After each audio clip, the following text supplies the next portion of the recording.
Meus queridos, eu queria hoje pela manhã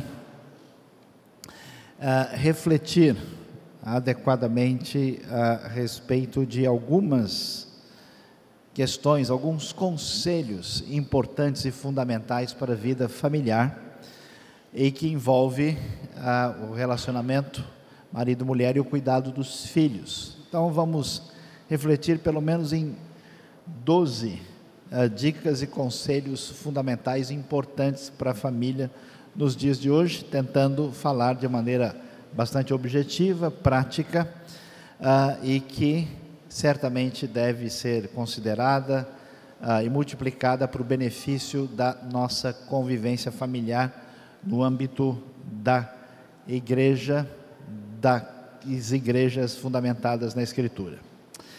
E eu gostaria de começar chamando a atenção que primeira orientação, primeiro conselho fundamental para alguém que quer a sua família abençoada é: não permita que o dinheiro reine na sua casa.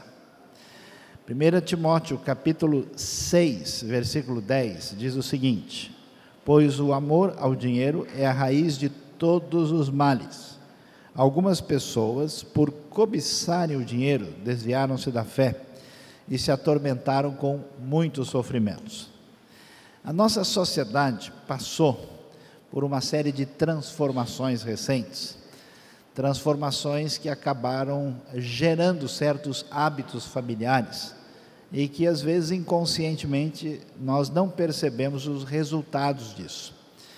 Na sociedade que há 30, 40 anos atrás era predominantemente rural, se tornou cada vez mais urbana, hoje ultrapassando a mais de 82% da população, as pessoas sempre procurando, por diversos motivos, viver em cidades maiores. Como os irmãos podem ver, o que acontece não só em Natal, mas em outras capitais do Brasil.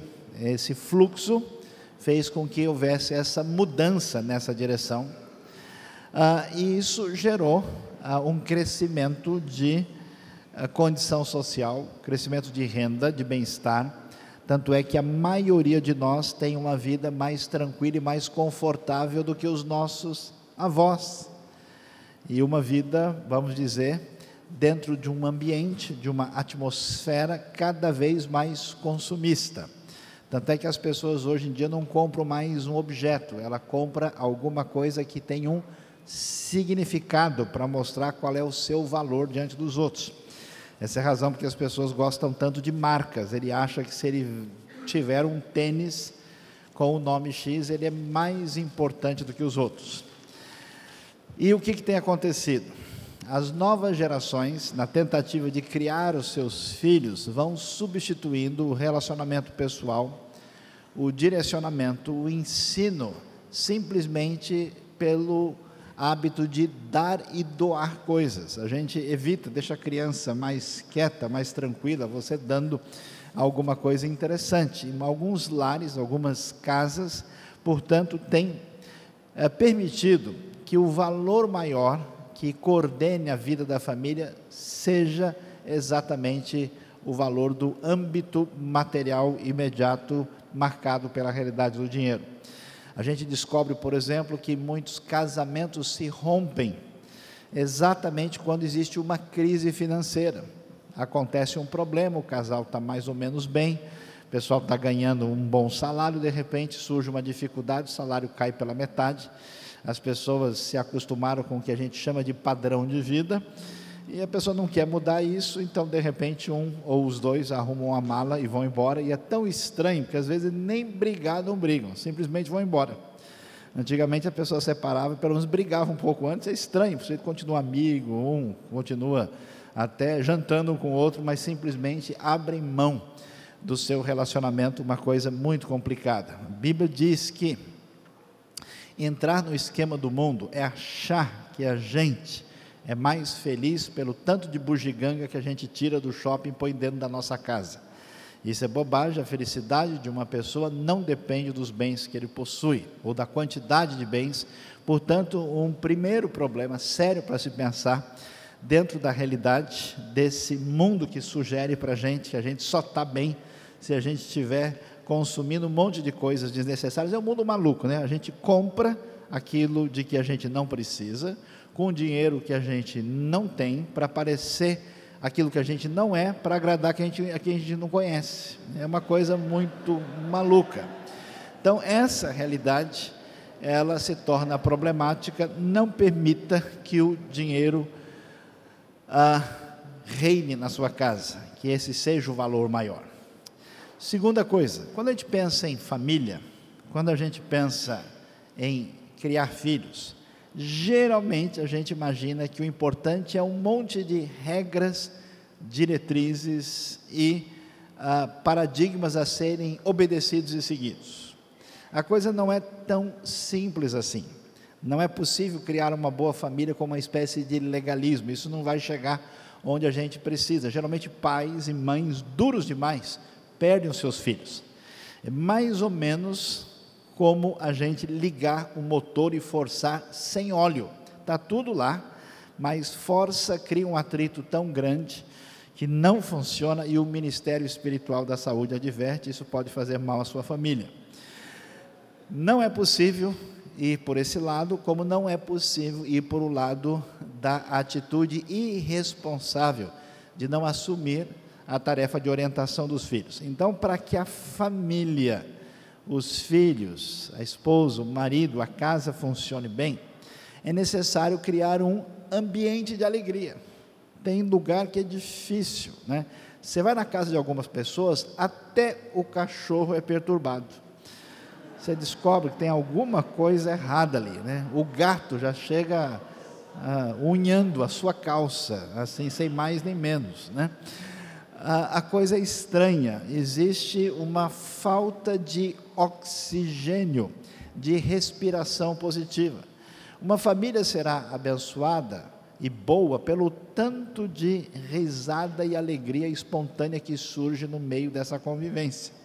Portanto, dá uma olhada, por exemplo, em alguns textos interessantes para a nossa vida, como nós lemos em Provérbios 15, verso 15. Todos os dias do oprimido são infelizes, mas o de coração bem disposto está sempre em festa. Moody dizia que a alegria é o amor em movimento, o amor em ação. Provérbios 17, 22, o coração bem disposto é remédio eficiente, mas o espírito oprimido resseca os ossos. Você chega numa casa e vê o pessoal, todo mundo com cara de quem está chupando limão o tempo todo, né?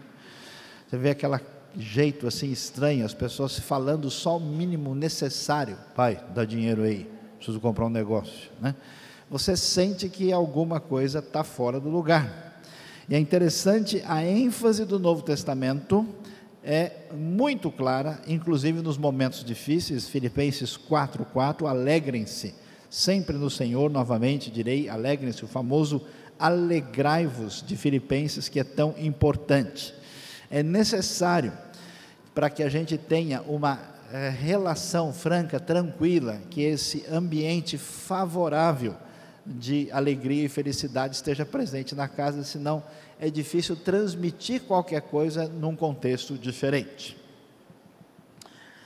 Próxima coisa importante e valiosa é prestar atenção e respeitar as diferenças e os papéis dentro da família. Alguém já disse que numa casa quem manda é quem tem o domínio do controle da televisão. Eu já vi lugares onde a criança de 5 anos é que tem o controle o tempo todo, e não pode colocar no outro canal que ele não deseja, senão ele derruba a casa. Nós precisamos entender que é necessário que haja uma compreensão do lugar de cada um, para que a gente tenha um relacionamento adequado. A Bíblia diz que o marido deve ser o responsável espiritual pela sua casa, ele deve ser chefe da família, o que não significa que ele deve ser um opressor. A esposa deve ouvir. É muito ruim ver mulheres sem noção, desrespeitando e queimando o filme do seu marido na frente de todo mundo, batendo boca com ele em público, ele dizendo uma coisa, ela dizendo outra. Isso não funciona. Mulher que é sensata, ela entende o lugar do respeito que ela deve ao seu marido. Da mesma maneira, há certos homens que são brutos, tratam a esposa de qualquer jeito na frente dos outros. Isso não se faz. 1 Pedro capítulo 3, verso 7, diz: do mesmo modo, vocês maridos, sejam sábios no convívio com suas mulheres e tratem-nas com honra, como parte mais frágil. É importante que o homem, marido, esteja devidamente no seu lugar, entenda-se as diferenças de papéis, e a mulher, inclusive os filhos menores, criança, né? É muito complicado quando a gente vê crianças que controlam a casa. É muito complicado como a gente vê o oposto, crianças tão massacradas, tão sufocadas, que elas nem respondem, nem dizem nada. Tem famílias que, por causa dessa situação de desequilíbrio, você vê que os filhos são apáticos e não conseguem demonstrar nenhum tipo de desejo, de interesse por nada. Então, essa constelação interna, essa liderança amorosa do marido, essa atitude sábia de uma mãe que gerencia a sua casa e sabe se relacionar com o esposo e com os filhos, e a atitude do lugar de cada um. Eu fico às vezes achando interessante como eu vejo crianças com excesso de protagonismo e domínio em casa, e às vezes eu vejo jovens barbados, já deviam estar fazendo muita coisa, mimados, sem ter nenhuma atitude de responsabilidade. É necessário entender o papel, o lugar de cada um e organizar a família adequadamente. Quando a gente pensa na maneira de construir família, qual que é o problema? Geralmente nós temos várias normas e diretrizes sobre o que devia ter sido feito. Qual é o problema? É que em qualquer relacionamento, em qualquer sociedade, em qualquer relacionamento, no ambiente familiar, no ambiente do trabalho, no ambiente da igreja, naturalmente as relações se desgastam, porque nós somos humanos. Nós somos feitos de carne e osso, uns com mais carne, outros com mais osso, depende da pessoa, né? Tem que avaliar direitinho, não sei porque vocês estão me olhando, não entendi, né? E quando a gente observa essa realidade, nós precisamos entender que uma das coisas mais valiosas que a gente precisa ter no ambiente familiar, e até mesmo da igreja, é a capacidade humilde que alguém deve ter de pedir desculpa, de dar marcha ré. Carro que não dá marcha ré vai acabar batendo. Pessoas que não voltam atrás, que não agem com humildade quando cometeram algum erro, essas pessoas dificilmente irão muito longe. Eu acho muito valioso ver o texto bíblico, e a gente lê a história de Gênesis, lê a história de Abraão, de Isaac e Jacó. Você lê a história, você aposta em quem? Abraão vai ser o grande protagonista. A Bíblia surpreende a gente na curva, vai dar o protagonismo maior para quem? Para Jacó, que era dos patriarcas o mais carne de pescoço de todos, o mais complicado. Jacó, o Deus que aparece nos Salmos, ele é o poderoso de Jacó, porque se Deus deu jeito em Jacó, não tem nada difícil mais para ele. A coisa é muito interessante. Aí você olha para a família de Jacó, você certamente, depois de ter lido Gênesis, vai dizer: olha, Deus é o Deus de José. José é uma bênção, menino maravilhoso, queria que fosse meu filho, né? E na verdade, apesar do que a gente poderia esperar, para quem vai ser dado o protagonismo dentro da família de Jacó? Para Judá. Judá é apavorante. Tem história de Judá na Bíblia, lá em Gênesis capítulo 38, que não é bom nem ler de noite, senão você não dorme direito. A história é muito complicada.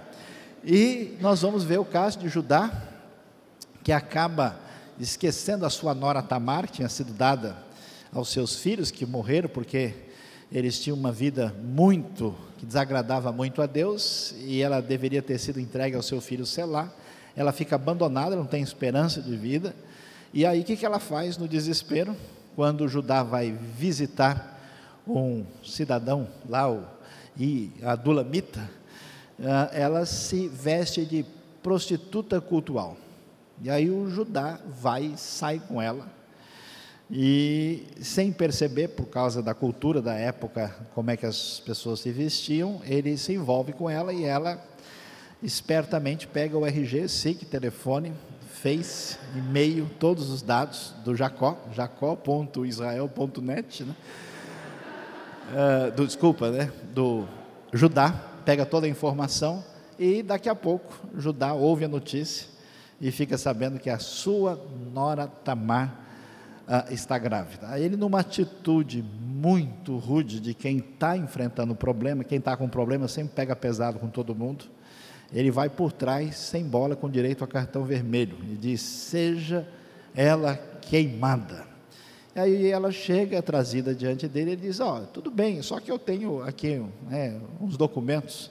E ela traz as informações, e o Judá, quando vê isso, descobre ali, plenamente diante de todo mundo, que ele tinha pecado, não só pelo que ele tinha feito, mas como ele tinha abandonado, deixado-a sem qualquer tipo de possibilidade futura, sobre o futuro da sua vida. Judá vai dizer uma frase interessante em Gênesis 38, verso 26. Judá os reconheceu e disse: ela é mais justa do que eu, pois eu devia tê-la entregue a meu filho Selá. Uma pessoa da importância dele, publicamente, diante da sua nora, ele dizer ela é mais justa do que eu, quer dizer que a ficha caiu para Judá, e ele pediu desculpas. Meus queridos, eu tenho conversado com pessoas, tenho tentado ajudar gente com o coração ferido e machucado, em situação difícil, e quando a gente conversa, a gente descobre que o problema de muita gente não é falta de conhecimento. O problema de muitas pessoas não é exatamente uma informação que está faltando. O problema de tantas pessoas no ambiente de nossas igrejas é uma ferida no coração que não foi tratada direito. As pessoas reagem por causa de mágoas, de aborrecimento. Muitas vezes elas estão erradas. Elas fizeram uma coisa absolutamente equivocada e se recusaram a se arrepender. Mas, para que a gente entenda como é que a gente lida com isso, quando a gente errar, e errar diante dos nossos filhos, a gente precisa baixar a bola e dizer: desculpa, eu errei. Talvez isso seja mais difícil para os homens, que acham que sempre tem muita razão, e não vão falar isso para a mulher ou para os filhos, mas é importante chamar e dizer: olha, eu estava nervoso, eu falei sem pensar, eu não sabia, né? Isso é importante, isso é uma cura. As mulheres, mães também, os filhos, pedir desculpas significa acreditar no perdão e na graça de Deus de maneira concreta. Quem admite que é pecador, no sentido genérico da palavra, mas nunca aceita nenhuma pisada de bola que faz, nunca reconhece, sempre diz que fez com a melhor intenção, e nunca é capaz de simplesmente dizer: desculpa, eu poderia ter feito melhor, essa pessoa dificilmente vai construir de maneira adequada. E o que acontece? No ambiente da casa, os filhos vão entendendo quem tem o comando da situação, quem tem o domínio, quem tem o poder, então eles vão ficando quietos, vão ficando em silêncio, vão se trancando, vão buscando mundos paralelos, e aí, quando o fluxo de comunicação se perde, a gente corre o risco de perder os filhos por feridas feitas no coração, que não foram curadas pela humildade de pedir perdão. Próxima coisa importante: a gente se relaciona uns com os outros, e de repente, o marido, a mulher, o pai, o filho, a mãe, a filha, dá aquela pisada de bola mais difícil. Tem aquela coisa assim, já viu aquela pessoa que aprontou com você, quando você vê assim, desce aquele caroço de abacate assim, ele vai e volta, né? Queima ele, Jesus, tem misericórdia, né? A gente tem aquela dificuldade, porque realmente a pessoa, quando você descobre que alguém enganou você, a pessoa agiu de uma maneira traiçoeira, a pessoa, sem você perceber, estava de fato tentando prejudicar você, você dá aquela perdoada, mas é uma perdoada light, né? Sem nenhum colesterol, assim, a gente... Amém, irmãos, Deus abençoe na sua vida, mas, né, vai que vai, mas não vai muito. Isso é difícil, e quando acontece isso nos relacionamentos pessoais, é muito complicado, porque inadvertidamente, aquelas coisas que marcaram e machucaram, e que não foram limadas, trabalhadas, ainda estão com umas arestas a serem mexidas lá dentro, a gente na hora do vamos ver faz o quê? Desenterra o passado. É aquela conversa, aquele passeio, aquele fim de semana na praia, aquela ida no shopping, aquele dia que a gente foi tomar um sorvete ou resolveu viajar para tal lugar, de repente no caminho, não sabe por que o negócio complica tudo, porque alguém vai lá e levanta aquela famosa frase, eu sabia, só podia ser você. Mas lembra daquele dia que você fez isso? E a pessoa começa a desenterrar o passado, e fazer com que tudo aquilo que deveria ter sido uma espécie de restauração para que os relacionamentos fossem bons, seja prejudicado. Nós precisamos aprender com Deus. Quando a gente erra, e isso é trabalhado, a gente ora, é perdoado, deixe isso para lá, jogue fora, guarde, não fique alimentando, não fique fermentando no coração. Você precisa se libertar disso. Deus tem misericórdia da sua vida, para que não permita que a sua insensibilidade, já que Deus perdoou e amou você, como é que nós podemos recusar o perdão aos outros? Olha só Miqueias capítulo 7, versículo 19, no momento de crise do povo de Judá, na sua desobediência diante de Deus, na sua promessa de bênção futura, Miqueias diz, de novo terás compaixão de nós, pisarás as nossas maldades e atirarás todos os nossos pecados nas profundezas do mar. É assim que Deus lida com a gente. Então aprenda com Deus e não permita, porque você que tantas vezes não quer perdoar de verdade, e fica tantas vezes trazendo à tona de volta uma coisa que tem que ficar lá para trás, se você não faz isso, o único prejudicado vai ser você mesmo. Você que fica com a pedra no coração, você que fica com o machucado, não caminhe nessa direção.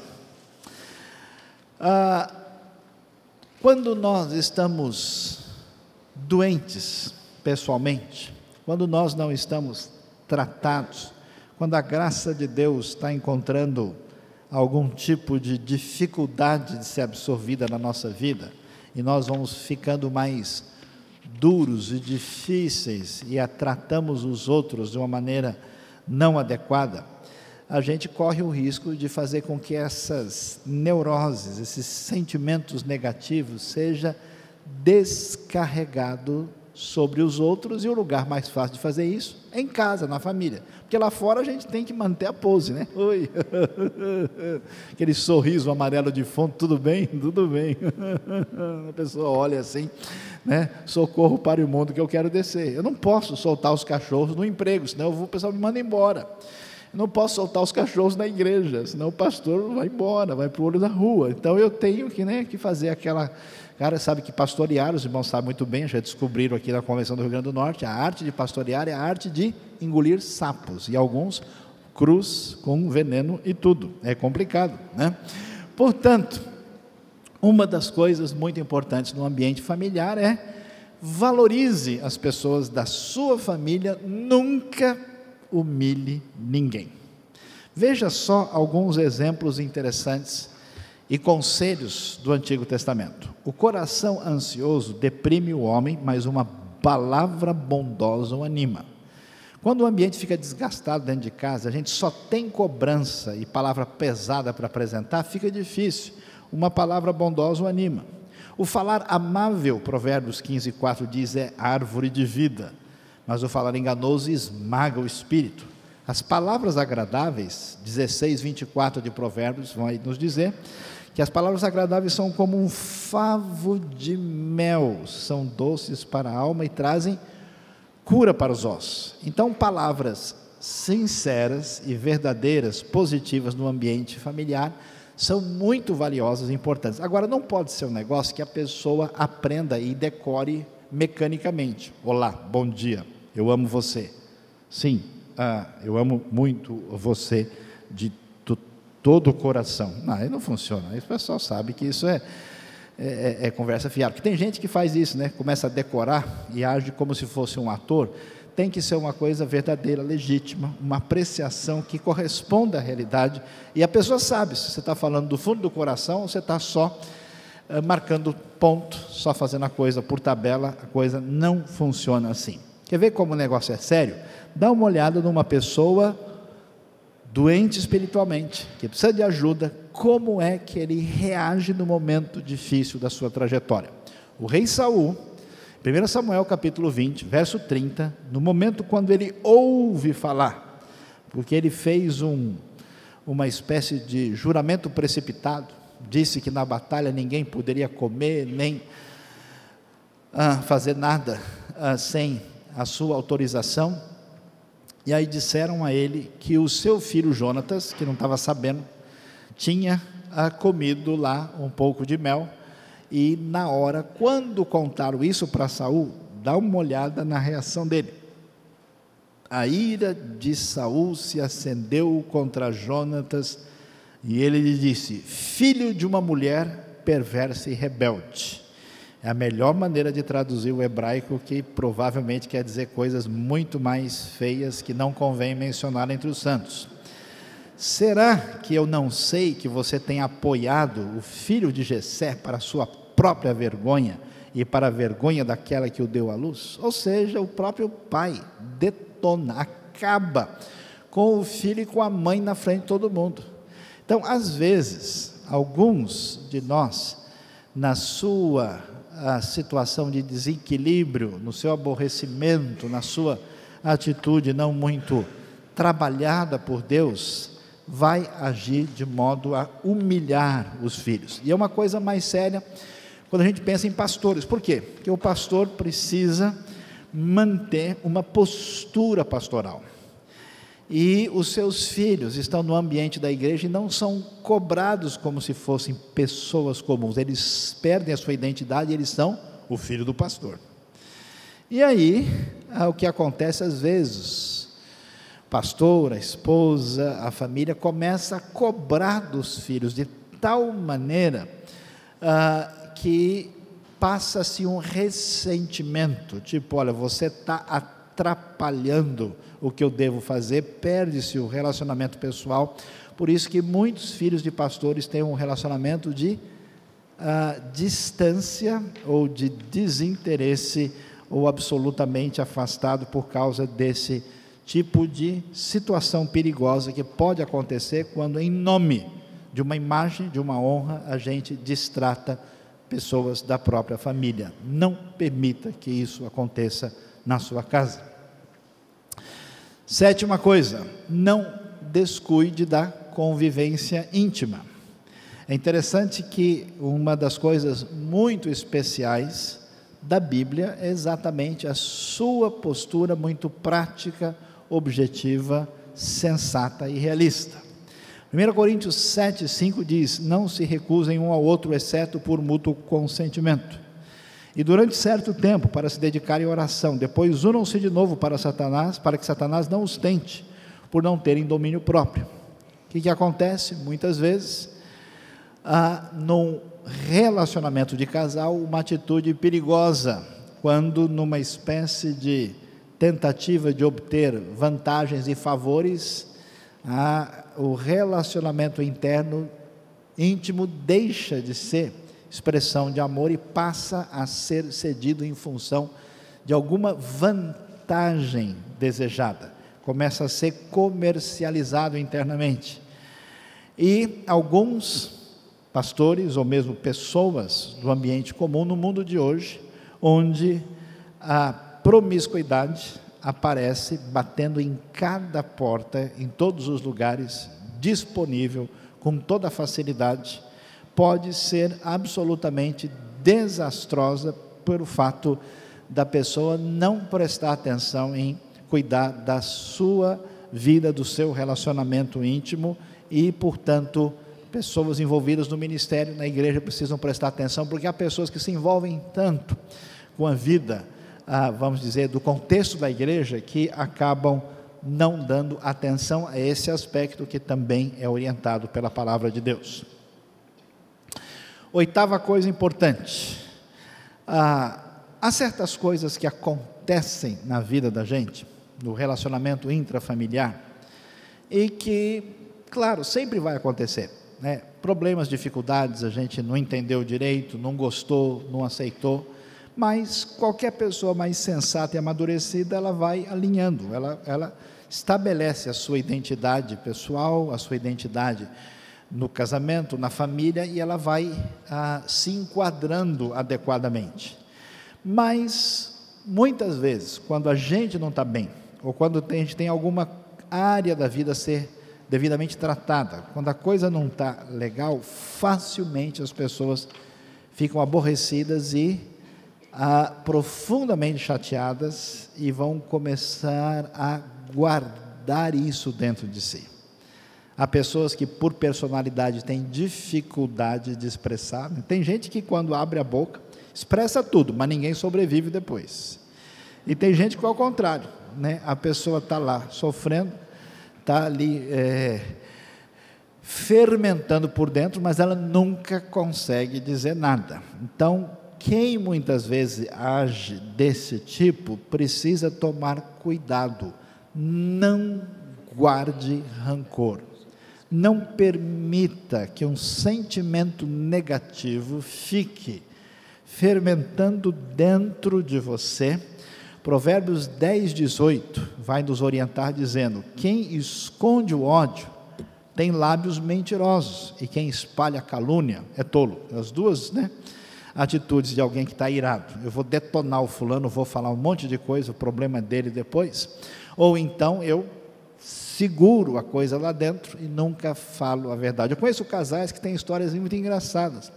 Durante anos, pessoas casadas, e a mulher servia um tipo de comida que o marido não gostava, e ele comia, só para não deixar ela chateada. Então ele comia assim, pedindo a misericórdia de Deus, a intercessão de todo o exército celestial, mas ela fez com tanta boa vontade, tanto carinho, então eu vou comer esse negócio, igual o pastor que passa uns apertos aí, nos lugares que vai comer uns negócios que só Deus para ter misericórdia de nós, amém, irmãos, é complicado. Não guarde rancor, e por isso é necessário, para que as coisas funcionem bem dentro do ambiente de casa, é necessário ter sempre muita conversa. Se eu pudesse dizer, como é que a gente sabe que uma família está, pelo menos razoavelmente bem, é o quanto de conversa espontânea acontece entre os membros da família. Quando a gente só, está quente, mas vai chover depois, não, mas depois melhora, à noite dá aquela esfriadinha, pagou a conta, vai pagar amanhã, quanto? Tá? E o dinheiro no banco, está tudo certo? Tá, ok? Tá. Quando a gente só tem esse tipo de coisa, há sinais de que não está caminhando legal. Dentro do ambiente familiar, procure, preste bem atenção, você não quer perder o seu filho, procure manter um fluxo de conversa natural e espontânea, sobre qualquer assunto. Quando a gente só conversa por obrigação, é sinal que tem problema sério na comunicação. Então, o fluxo de conversa, que é exatamente essa possibilidade. Deu algum problema? Claro, procure o momento certo. Você sabe que pegou, você sabe que ficou difícil, ficou engasgado, alguém deu uma resposta atravessada, espera um momento, baixa a bola, conta até 10, 26, 284, 3.582, vai segurando as pontas, chega o momento, não na frente de todo mundo, com liberdade, com espírito humilde, conversa, acerte os ponteiros, peça desculpas e faça a coisa funcionar adequadamente. Não permita que as arestas não tratadas vão guardando rancor e a gente não passe mais a conversar. Quando nós mencionamos do problema da vida de alguns dos irmãos ou dos nossos pais, que tantas vezes tiveram uma vida difícil, Ah, pastor, olha, eu me lembro de um senhor que era um alto empresário em São Paulo. Fui conversar com ele e diz: o meu primeiro sapato eu calcei aos 12 anos de idade. Falei: nossa, que coisa. Quantos de nós olhamos para a nossa vida, olhamos para a vida dos nossos netos, né? Nossa, que diferença. No meu caso, eu brincava, né, de fazenda com sabugo de milho, né, com palito em volta, e fazia cavalinho, e fazia pular, e estava bom demais. Agora o menino pega um brinquedo novinho, né, fica furando e espalhando isopor na sala, e depois joga o brinquedo fora. Então, um perigo sério, inconsciente, de pessoas que passaram por dificuldades e que agora querem criar os seus filhos pensando o seguinte: eu não quero que ele passe pelo que eu passei, não quero que ele sofra. Corre o risco de fazer do seu filho um menino mimado. Não faça isso. Provérbios 13:24 diz: quem se nega a castigar o seu filho não ama, quem o ama não hesita em discipliná-lo. Pessoas que têm um pouco de trauma do seu sofrimento querem às vezes fazer com que seu filho nunca levante nem uma cadeira. Isso é extremamente perigoso e negativo. Eu vi casos de gente, eu me lembro uma vez eu visitei uma casa em São Paulo e estava lá a mãe preparando, isso é um problema mais sério das mulheres, preparando o pratinho maravilhoso com arrozinho, feijãozinho, carninha moída, tal, né, para o seu filhinho, que tinha apenas 42 anos de idade, tadinho, e que às 2h da tarde estava descansando, tadinho. Sabe como é que é? A vida é difícil. Ele, por alguma razão, não estava conseguindo um emprego e foi descansar, e ela falou: eu vou colocar o pratinho dele aqui no forno para não esfriar, e de repente ela diz: mas eu vou subir lá e vou fechar a janela, porque esse ventinho pode dar um resfriado nele. Eu falei: mas não é possível.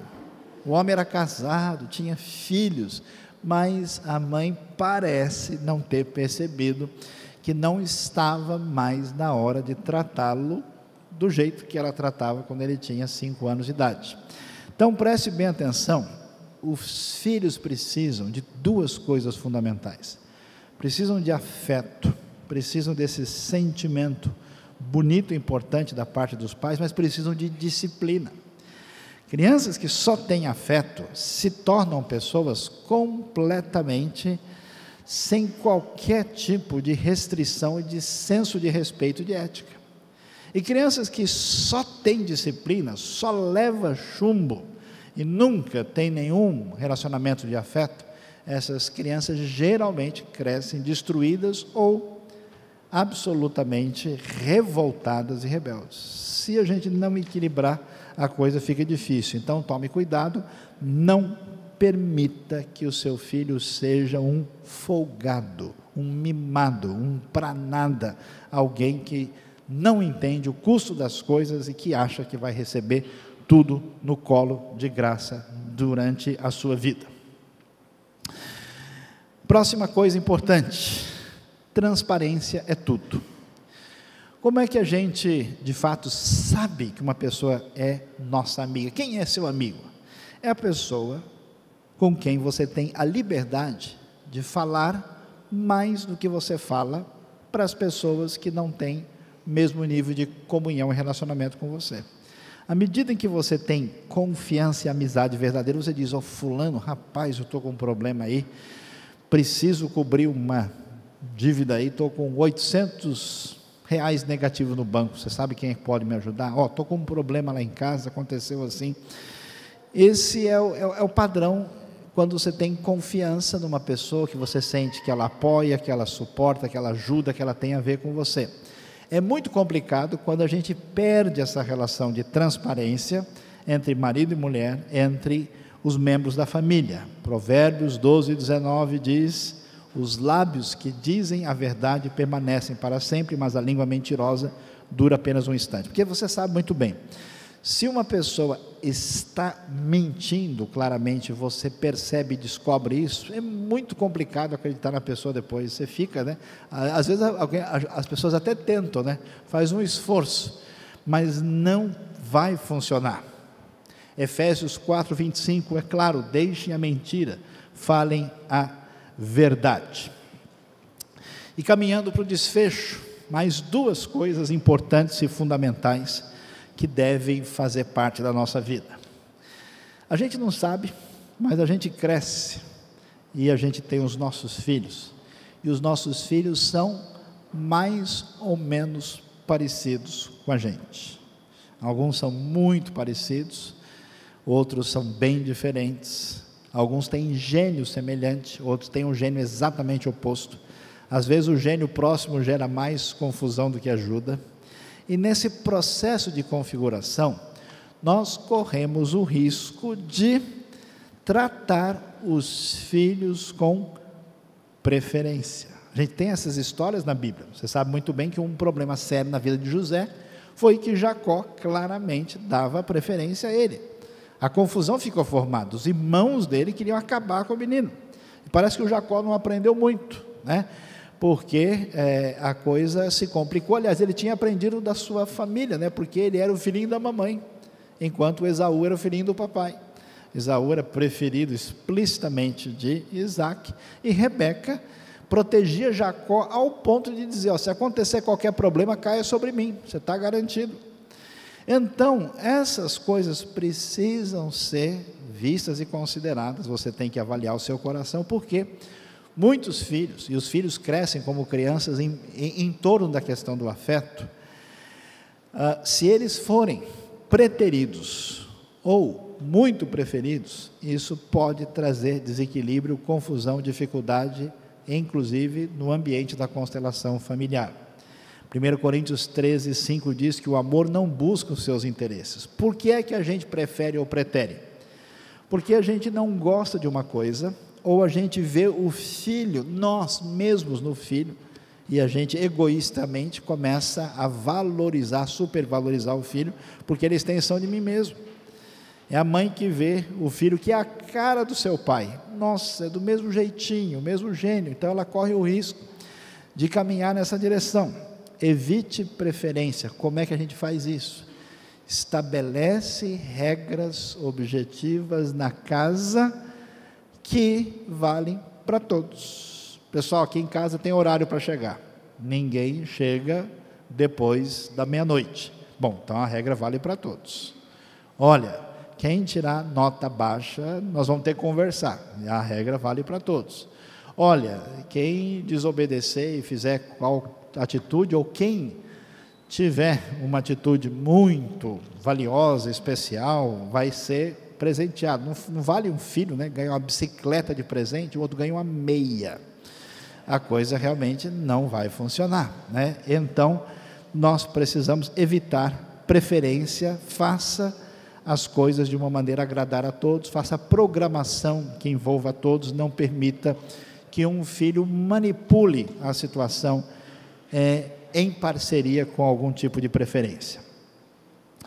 E finalmente, a gente termina a nossa reflexão dizendo que nós precisamos mostrar para os nossos filhos qual que é a nossa prioridade. Porque a gente fala em Deus, fala em Bíblia, fala em igreja, mas na hora do vamos ver, os filhos vão percebendo onde é que o coração dos pais de fato está. A família vai descobrir. Alguém pode ser até um pastor do ponto de vista profissional. Há pastores que já abandonaram o seu coração, o seu chamado. Eles sabem que entraram, que não tem mais como sair, não tem outra alternativa, então eles tocam o barco. Mas não quer dizer que eles amam a obra de Deus, ou estão interessados no Evangelho. Eles estão cumprindo tabela. É aquele crente que está classificado, joga pelo empate. Então ele vai para o céu mesmo, vou segurar o 0-0, esperar o jogo acabar.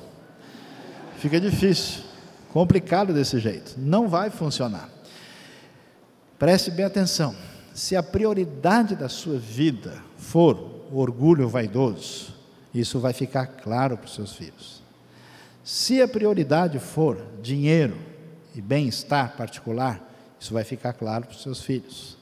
Se a prioridade for alguma de outro tipo, né? A gente percebe isso, às vezes o filho faz uma bobagem, e os pais não repreendem o seu erro, como Eli não repreendeu os seus filhos. E às vezes, sem querer, o filho derruba um copo e ele leva uma surra por causa disso. A coisa não faz muito sentido. Nós precisamos mostrar para os nossos filhos que, além da igreja, além das nossas funções, Deus e a bendita pessoa de Jesus Cristo, nosso Senhor, com a vida de Deus no Evangelho, é o que mexe com o coração da gente. Se essas coisas no fundo não tem raiz forte, é difícil a gente conseguir comunicar isso para a nossa família. Deus abençoe a nossa vida, Deus abençoe a nossa família e que sejamos abençoados por Ele. Amém.